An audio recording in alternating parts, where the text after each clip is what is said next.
I'm Robbie Bullock with offensive coordinator Brandon Doman. You've eluded us a couple days. It's obvious that you have a lot on your plate now that you're not just the quarterback's coach, Yeah. but how much more work is it now being also the offensive coordinator?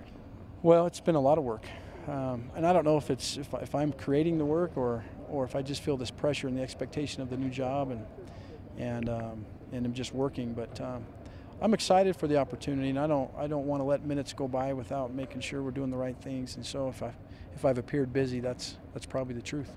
But for good reason. Do you like how the offense is looking in fall camp? I do. I'm pleased with our guys. You know, it's interesting this year. They're gelling. They're coming together as a unique maturity.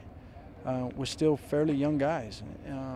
But I also think that they see that there's talent out there and there's competition, and it's increased the level of play. We have more guys making plays than we've had in the past, and so it's just made us better. What things can we expect that will be different with you as the offensive coordinator this year? I'm not sure yet. You know, it's going to be kind of a feel thing for me when I'm out there calling the game. I would expect that we'll attack because we have a quarterback that can attack with the ball, and we have some people that can attack down the field with catching the ball. But I also would expect to see us be very balanced. We have a really good offensive line. We have a great run attack. So hopefully the combination of the run attack and our pass attack, if we put the right intermediate parts into that, which I think we have, it should prove to be a pretty good offense. How much better is Jake Heaps now a year later after he was a true freshman in camp last year? Well, maturity and wisdom. He's always been a confident young man, but confidence sometimes is false when you don't have the right knowledge and the ability to apply it. And he's certainly now gained a lot more knowledge and is learning how to apply that better, and light years ahead of where he was last year. And I think we'll see the same transition from year to year. We had a couple fans submit questions on Twitter. One of them was about trick plays. So I guess the question is, how right-brained is your playbook? Any creative plays in there? Well, we'll do some stuff. Yeah, I would like to see us, like I said, attack the defense and do some things that are difficult to defend. But those hopefully, will come out on Saturdays. I wouldn't expect us to do a ton of trick plays, but we'll have some things up our sleeves. Another good question was about now that you're independent and Bronco Mendenhall has set a goal for this program is to win a national championship. Yeah. You know you need to go undefeated to do it. You probably came the closest back in 2001 with BYU starting 10-0. You know how hard it is. So how hard is it to go undefeated?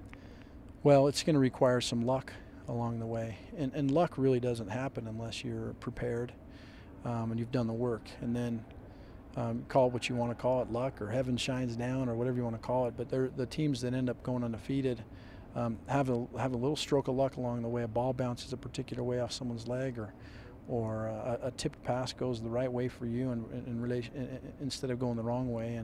And to win all 12, 13 games, we're going to have to be really, really good, and then have some luck along the way. And I don't want to attribute it all to luck because it's also going to be winning on the road. There's a lot of things that require that, but that's probably where I would start. Does this team have the talent to be a team that could go undefeated and win a national championship? Yes. Yeah, that's a good enough group. I don't know that we've got quite the depth of talent, so we're going to have to remain healthy. And part of camp here is we've watched these guys go so hard every day, monitoring their health and making sure that we don't lose anybody will be important. I looked at the 1996 team that was 14-1, so they won a lot of football games. I wanted to figure out what they were doing. At like game 12 or 13, all 22 starters that started the season were still healthy at the end of the season. So that's one of the focuses that we have, is to keep healthy. And I think if we do, the talent that's there is good enough to beat whoever we play.